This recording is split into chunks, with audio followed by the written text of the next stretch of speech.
आपने अपनी रिसर्च में कई जगह पेपर्स पब्लिश किए होंगे। जी, तो जैसे कि मैंने अपनी रिसर्च में पाया कि एक पर्टिकुलर पेपर आपका शिव स्तोत्रम पे था। जी। उसके बारे में कुछ बताइएगा। तो शिव स्तोत्रम बहुत एक एनर्जेटिक सॉन्ग है। जी। तो उसमें हमें ये देखना था कि इसका क्या इम्पैक्ट पड़ेगा। बिकॉज़ शिव स्तोत्रम की पर्टिकुलर एक फ्रीक्वेंसी है, तो हमने शंकर महादेवन जी का 9 मिनट का एक शिव स्तोत्रम उसको हमने लिया। हमने साथ में मिलकर एक पेपर लिखा था, जिसमें मैंने पेपर में लिखा जो कि भी पब्लिश है, उसको भी मैं आपको शेयर कर दूँगी। उसमें क्या देखा हमने कि जो टेस्टोस्टेरोन का लेवल जब म्यूज़िक को दिया, तो म्यूज़िक में जो जिनमें स्ट्रेस का लेवल देखा गया था, उनमें धीरे-धीरे टेस्टोस्टेरोन का लेवल हाई होता गया। अगर मुझे थोड़ा बुरा फ़ील हो रहा है बिकॉज़ ऑफ माय ब्रेकअप, अभी मेरा ब्रेकअप हुआ हाँ। और मुझे उसकी वजह से बुरा फ़ील हो रहा है, तो मैं जाकर अगर सैड सॉन्ग सुनूँगी, तो वो मेरे को आपने बताया कि वैदिक चैंट्स की बहुत महत्व है हमारे जीवन में भी, हमारे सनातन से चली आ रही हैं। इन चैंट्स पे आपकी क्या रिसर्च है और इसका क्या आपने देखा है प्रभाव जी। एक ह्यूमन बॉडी के ऊपर?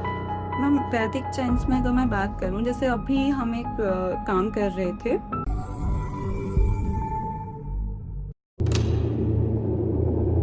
नमस्कार दोस्तों, मैं हूं सौम्या और संवाद कनेक्ट में आपका स्वागत है। हमारे साथ आज जुड़ी हैं Indian association of music therapy की रिसर्च हेड ज्योति शर्मा जी। पहले तो आपका स्वागत है मैम। और ज्योति जी हमारे लिए सेकेंड एपिसोड में आई हैं, क्योंकि इनके साथ हमने एक एपिसोड और भी किया हुआ है। बट क्या करें, म्यूजिक चीज़ ही ऐसी है, ना इसके बिना जिया जाता है और ना बहुत तेज म्यूजिक में भी रहा जाता है।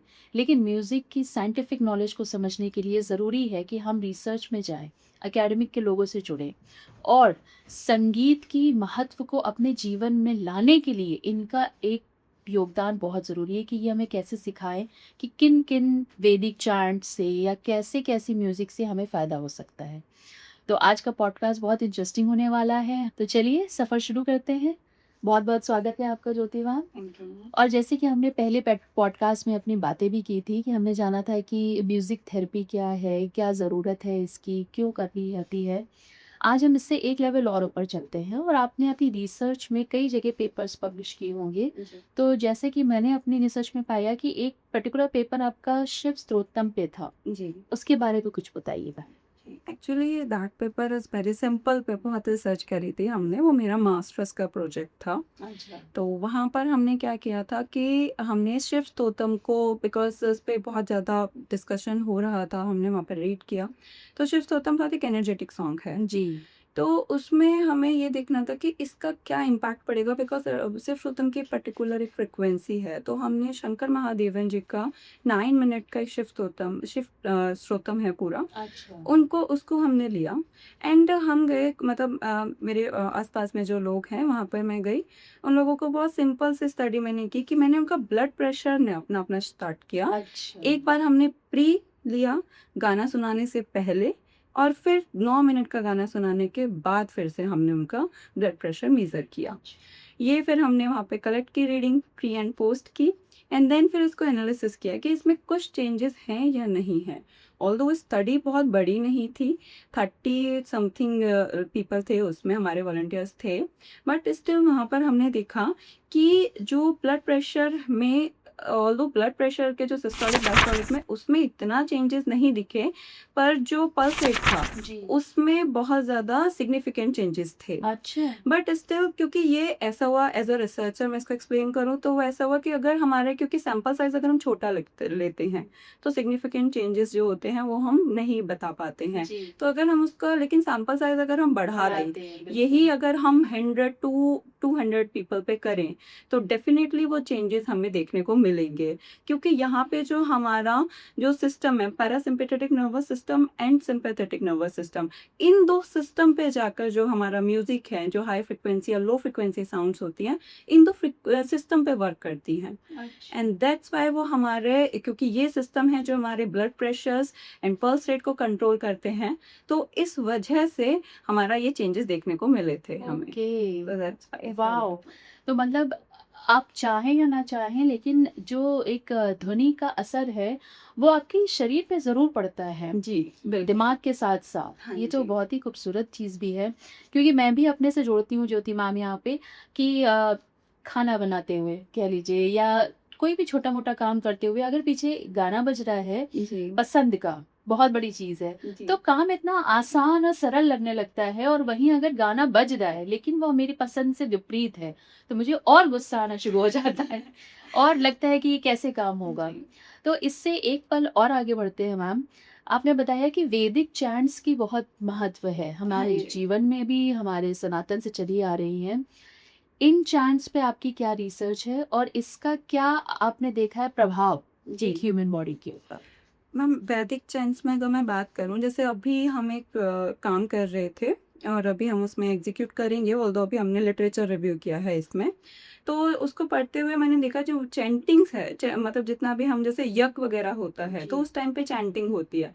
तो जनरली जब मैंने कुछ पेपर्स पढ़े तो उसमें यही था कि वो जो होता है वो इन्वायरमेंट को क्लीन करने के लिए होता है। एक तो वो जो यज्ञ का मतलब वहाँ पे जो अग्नि फायर वगैरह होती नहीं है, है हाँ। उसकी वजह से, बट वो चैंटिंग है जो, बिकॉज साउंड भी वहाँ पे यूज हो बिल्कुल। रही है। तो वो साउंड जो है वो कुछ माइक्रो ऑर्गेनिज्म को किल करने के लिए या फिर जो हेल्दी माइक्रो ऑर्गेनिज्म है उनकी ग्रोथ के लिए होती है। सो वहां से मुझे वो आइडिया आया कि माइक्रो ऑर्गेनिज्म लेवल पे भी हमारा साउंड बहुत अच्छे से वर्क कर सकता है। राइट। हमारी बॉडी में भी माइक्रो ऑर्गेनिज्म हैं और हमारी बॉडी भी कनेक्ट करती है, मतलब माइक्रो ऑर्गेनिज्म का होना बहुत ज़रूरी है हमारी राइट। बॉडी में, क्योंकि कुछ बेनिफिशियल ऑर्गेनिजम्स हैं हमारी बॉडी में।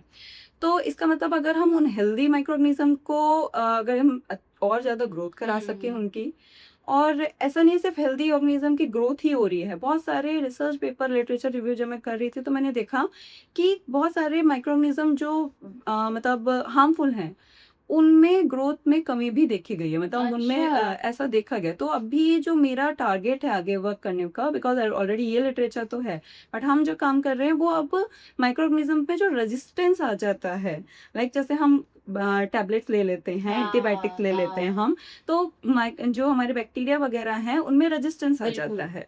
तो अब वो उन पे काम नहीं कर पाते है वो टैबलेट्स। तो अगर हम साउंड को यूज करें वहां पर, तो उनकी ग्रोथ को किसी तरह से मॉड्यूलेट करने में, उनके जो प्रोटीन्स हैं उनको अगर हम मॉड्यूलेट कर सकें, उनके जो जीन्स हैं उनमें मॉड्यूलेशन अगर हम कर सकें या रेगुलेट कर सकें उस चीज़ों को, तो अभी हम उस पर वर्क कर रहे हैं। तो हाँ, तो वैदिक चैन मतलब सिर्फ यही नहीं है कि वो आपका सिर्फ हम मतलब एक स्पिरिचुअल थिंग है, हाँ हाँ। दैट इज समथिंग बियॉन्ड, मतलब बियॉन्ड वो दैट। हमारे लिटरेचर में है। बिल्कुल। अगर हम वेदा को प्रॉपर तरीके से पढ़ें समझेंगे और आयुर्वेद से देखेंगे चीज़ों को, तो हमें समझ में आएगा कि उसका एक साइंटिफिक रीज़न है, बस अब हम उसे वैलिडेट करना है। तो ये इसलिए मुझे लगता है कि वैदिक चैंट जैसे माइक्रोऑर्गेनिज्म पे, ऑल्दो अभी मैंने यहाँ पे देखा है वेदा से ही कहीं ना कहीं जब हम राग को देखते हैं, राग भी हमारे हाँ। वहीं से ही जुड़ते हैं। तो राग में जैसे अभी हमारे मेरे साथ में ही एक है, मेरे मतलब रिसर्चर स्कॉलर थे, उन्होंने वर्क किया था, उन्होंने सीएपीएफ के जो सोल्जर्स हैं उन पे वर्क किया था राग भैरवी में। अच्छा। तो वहां पर उनका पेपर में भी हमने साथ में मिलकर एक पेपर लिखा था, जिसमें मैंने पेपर में लिखा जो कि भी पब्लिश है, उसको भी मैं आपको शेयर कर दूंगी। उसमें क्या देखा हमने कि जो टेस्टोस्टेरोन का लेवल, मतलब वहां पे उन्होंने राग भैरवी उनको दिया था सीएपीएफ में। सीएपीएफ में सबसे ज्यादा प्रॉब्लम है स्ट्रेस वहां पर, बिल्कुल क्योंकि वो बिल्कुल। घर से दूर हैं सोल्जर्स, तो उनको मतलब मेजरली सबसे पहले साइकोमेट्रिक स्ट्रेस, टेस्ट देखा गया हाँ। और उनका ये रीजन था कि थोड़ा घर से दूर होते हैं, लीव जल्दी नहीं मिलते, तो इस वजह से थोड़ा सा आ अकेलेपन और जाता सारी है। हाँ, चीजें। तो वो चीज वहां पे मेजर किया गया, उनका वो स्ट्रेस देखा गया। तो उनमें हमें सबसे ज्यादा चाहिए अलर्टनेस, राइट। सोल्जर्स में सबसे ज्यादा बिल्कुल। इंपॉर्टेंट हो जाता है अलर्टनेस। अलर्टनेस के लिए हमारे पास में हार्मोन है, अगर टेस्टोस्टेरोन बॉडी में अच्छा अमाउंट में सिक्रिएट हो रहा है तो वो बेटर है, और वो राइट। मॉर्निंग में उसका लेवल बहुत अच्छा होता है। तो उस पे ऑल्दो बहुत सारे हार्मोन्स पे वर्क किया गया, बट मैंने मेजरली जब हम पेपर लिखा तो हमने टेस्टोस्टेरोन का देखा अमाउंट। तो वहां पर हमने ये देखा था कि जब म्यूजिक को दिया तो म्यूजिक में जो जिनमें स्ट्रेस का लेवल देखा गया था उनमें धीरे धीरे टेस्टोस्टेरोन का लेवल हाई होता गया। अच्छा। रेगुलर उनको एक ड्यूरेशन के लिए राग भैरवी दिया गया था और उनमें टेस्टोस्टेरोन का लेवल हाई होता गया ओके। और वो बहुत सिग्निफिकेंट चेंजेस देखने को मिले थे। ये देखा गया था कुछ ड्यूरेशन में, लाइक 0 डेज, फिर आई थिंक 15 एंड 45 मतलब इस ड्यूरेशन पे देखा गया। एंड देन फिर वो लास्ट में जब हमारा 120 डेज के आसपास वो टेस्टोस्टेरोन का level as compare to 0 day बहुत हाई था। तो वो ज़रूरी भी है बॉडी में एक अलर्टनेस के लिए, एक्टिवनेस के लिए। तो आई थिंक कि मतलब ये कुछ एविडेंशियल हैं जो प्रूफ करते हैं कि या वैदिक चैंट्स, जो चैंटिंग है, जो राग हैं हमारे, जो वेदास से हमारे आए हैं, वो बहुत अच्छे तरीके से वर्क कर सकते हैं अगर बस हमें उसको वैलिडेशन करना है। मतलब उस पर रिसर्च और करनी है, उसको वैलिडेट करना प्रॉपर तरीके से। एब्सोल्युटली। और आपने इतने बेहतरीन तरीके से समझाया ज्योति मैम कि सिर्फ स्पिरिचुअल इम्पोर्टेंस ना देखते हुए आखिर ये स्पिरिचुअल इम्पोर्टेंस इतने इतने पुरातन जमाने से चलती चली आ रही है, तो कोई तो और राज है। जी। और वो राज ये बहुत बड़ा है कि वो हमें फायदा करती है, हाँ जी। हमें हील करती है, हमारे बिना पता लगे भी। म्यूजिक थेरेपी सिर्फ एक, मतलब अगर हम थेरेपी की बात करते हैं, थेरेपी वर्ड एक ऐसा आता है कि वो मेंटल हेल्थ थोड़ा से सा जुड़ जाता हाँ, है, और नहीं राइट? थोड़ा सा लोगों में एक हिच आ जाता है, पता नहीं हाँ क्यों। जी। अभी क्यों अवेयरनेस इतनी नहीं आ पाई है कि थेरेपी का मतलब ये नहीं कि आप बीमार हो, राइट। थेरेपी का मतलब ये है कि आपको एक हेल्प दी जा रही है। मतलब आपके बॉडी को और बेटर वर्क करना है, उसके लिए भी हम थेरेपी को ले सकते हैं। बिल्कुल। तो मैं, ऐसा नहीं है कि सिर्फ म्यूजिक जो है वो हमारा मेंटल हेल्थ से ही जुड़ा हुआ है। ऑल्दो मेंटल हेल्थ में ये बहुत अच्छे तरीके से वर्क करता है, बट इसका थोड़ा सा मतलब मुझे ऐसा लगता है कि इसकी जो कंडीशंस हैं वो ये हैं कि इसका स्टैंडर्डाइजेशन होना ज़रूरी है। राइट। आप जाके रैंडमली, जैसे अगर मुझे थोड़ा बुरा फील हो रहा है बिकॉज ऑफ माई ब्रेकअप, अभी मेरा ब्रेकअप हुआ है और हाँ। मुझे उसकी वजह से बुरा फील हो रहा है, तो मैं जाकर अगर सैड सॉन्ग सुनूंगी तो वो मेरे को और इमोशनल फील कराएगा। तो इसलिए उस चीज का समझ होना, उस चीज के बारे में मेरे को अपनी पहले कंडीशन पता होना, तो उसके लिए हम हेल्प ले सकते हैं कुछ प्रोफेशनल्स की जो प्रॉपर इसमें वर्क कर रहे हैं। तो उसके लिए पहले हम कुछ एनालिसिस रखें। मतलब एज अ रिसर्चर जो मैं समझती हूँ कि पहले हमेशा हमें मेंटल स्टेट के बारे में पता होना चाहिए। राइट। सबसे पहले साइकोमेट्रिक एनालिसिस होना चाहिए जब भी हम कोई थेरेपी, लाइक डॉक्टर भी हमारी मेन कंडीशंस को जानते हैं। जब हम एलोपैथी वगैरह में जाते हैं, जब हम मेडिसिन लेते हैं, तो वो हमारी प्रॉपर पहले स्टेट को जानते हैं, तब वो कोई मेडिसिन प्रोवाइड करते हैं। म्यूजिक भी हम मेडिसिन की तरह से ले रहे हैं, तो उसमें भी पहले हमारी साइकोमेट्रिक कंडीशन पता होनी चाहिए मेंटल हेल्थ में कि किस लेवल पे है। किसी को बहुत कम स्ट्रेस होता है, किसी को बहुत ज्यादा होता है, किसी को डिप्रेशन होता है, किसी को सम लेवल का होता है, वो सब कुछ पता होना चाहिए। फिर पर्सन का म्यूजिक का टेस्ट क्या है और उस पर्सन की कंडीशन क्या है इस टाइम पर, वो किस वजह से है उसका। और वो साइकोमेट्रिक एनालिसिस से हमें बहुत सारे साइकोमेट्रिक एनालिसिस के पब्लिश्ड क्वेश्चन आयर्स होते हैं, कि हम अपनी तरफ से बनाकर जो इसको करना चाहते हैं वो उस पर वर्क करें। जब वो पता चल जाए तब जाके, और इसके लिए किसी प्रोफेशनल की हेल्प जरूर लें बिल्कुल करने के लिए। और जब वो पता चल जाए तब उसके अकॉर्डिंग फिर म्यूजिक को लिया जाए, बिकॉज क्योंकि ये प्रॉपर एक मेडिसिन की तरह से ही हम इसको अगर कंज्यूम करेंगे तो ये अच्छे तरीके से वर्क करेगा। ऑल दो एंटरटेनमेंट के लिए हम यूज कर ही सकते हैं, वो तो वहाँ पे वर्क कर रहा है, लेकिन अगर हमें रियल लाइफ चाहिए, बिल्कुल थेरेपी के चाहिए, तो थोड़ा सा हमें प्रोफेशनल की हेल्प इसमें लेनी पड़ेगी। तो इस तरह से ही मेंटल हेल्थ पे तो वर्क करता ही है, लेकिन उसके अलावा भी, क्योंकि मैं इसमें रिसर्च कर रही हूँ, तो मैंने देखा है कि ये कार्डिक हेल्थ में, ये हमारा जैसे अभी हमने बात की थी कि ब्लड प्रेशर एंड इसमें हमारा पल्स रेट, इसमें ये बहुत अच्छे तरीके से वर्क कर रहा है। प्रेगनेंसी में, प्रेगनेंसी जो पेन होते हैं वहाँ पर भी बहुत अच्छे तरीके से ये वर्क करती है। इवन हमारा जो मतलब पैलेटिव केयर होती है वहाँ पर भी ये वर्क कर रहा है। और नाउ अब हम इसमें कैंसर पर भी जा रहे हैं। कैंसर सेल्स की ग्रोथ पर भी हम म्यूजिक का इम्पैक्ट देख रहे हैं, स्पेशली वैदिक चैंट का देखने जा रहे हैं कि उस पर क्या इम्पैक्ट होता है। ऑल्दो कुछ पेपर्स मुझे हमें मिले हैं, लिटरेचर रिव्यू हुआ है, यहाँ पे हमने देखा है कि हाँ, ये जीन को मॉडिफाई कर सकता है म्यूजिक, जीन में इसमें हमारा मतलब चेंजेस आ सकते हैं। तो इसका मतलब कि हाँ, ये बहुत बहुत बेसिक लेवल तक जाके म्यूजिक अगर काम कर रहा है तो ऑब्वियसली कि सेल ग्रोथ पर भी ये काम करेगा, राइट। तो हम इसको मतलब हमारी हेल्थ से रिलेट करके बहुत तरीके से हम म्यूजिक को ले सकते हैं कि वो काम कर रहा है। एब्सोल्युटली। तो इसमें मतलब बस बेसिकली मेरे हिसाब से इम्पोर्टेंट है कि उसका स्टैंडर्डाइजेशन होना सबसे पहले। बिल्कुल। और ये तो फैक्ट है कि आपको जब तक एक्सपर्ट से सलाह नहीं लेंगे, आप रोज़ कोई भी दवाई खा के अपने आप को सही करते रहेंगे, अल्टीमेटली आपको डॉक्टर के पास जाना पड़ेगा। इट्स बेटर कि आप शुरुआत डॉक्टर से करिए हाँ जी। और सही चीज़ लीजिए।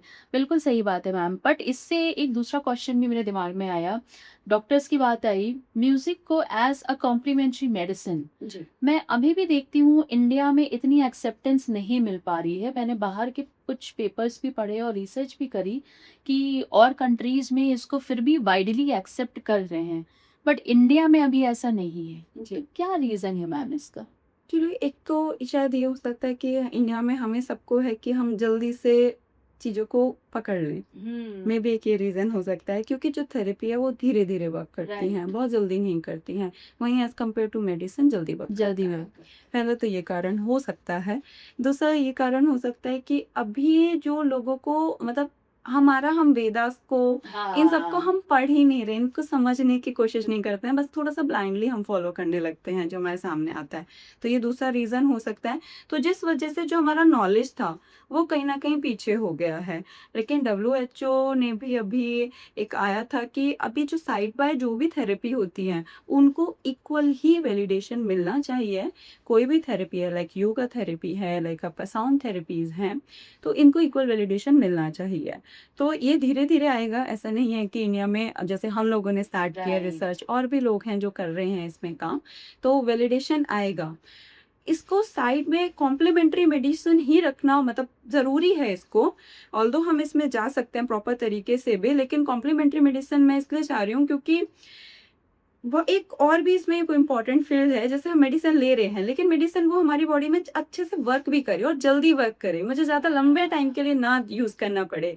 तो अगर मैं साइड बाय एक थेरेपी ले रही हूँ, लाइक राइट। योगा सेशंस लेती हूँ, लाइक मैं म्यूज़िक थेरेपी लेती हूँ, तो ये मिलकर मेरे को वो जो मेडिसिन मैं ले रही हूँ उसको और ज़्यादा अच्छा अच्छा से इम्पैक्ट इम्पैक्ट दिला करेगा। सकती है। राइट। जैसे हमारे पास क्या होता है, डायटीशियंस होते हैं, तो वो डायटीशियंस हमें बताते हैं कि आपको ये वाली डाइट लो, तो आपका मेडिसिन अच्छे तरीके से वर्क करेगा। लाइक इसी तरह से हमारे हॉस्पिटल्स वगैरह में म्यूजिक थेरेपिस्ट भी होने चाहिए, जो कि एक मतलब साथ में मेडिसिन जो हमें प्रोवाइड किया जा रहा है उसके साथ में वर्क कर सकें, ताकि प्रॉपर तरीके से जो हमारी मेडिसिन हमें दी जा रही है वो जल्दी काम करे और बेटर तरीके से काम करे। Correct, correct. तो इस वजह मतलब ये सारी अवेयरनेस की अभी कमी है। इसके लिए हमें और ज़्यादा कनेक्शंस और ज़्यादा बात करनी चाहिए, सो दैट कि हम इस पे काम कर सकें। एब्सोल्युटली। तो हम लोग सारी चीज़ें करने के बाद आ गए अवेयरनेस पे ही कि कितना ज़रूरी है हर किसी के लिए ओपन माइंडेड होके म्यूज़िक को एक्सेप्ट करना, सिर्फ़ एक सोर्स ऑफ एंटरटेनमेंट तक उसे लिमिट ना करना।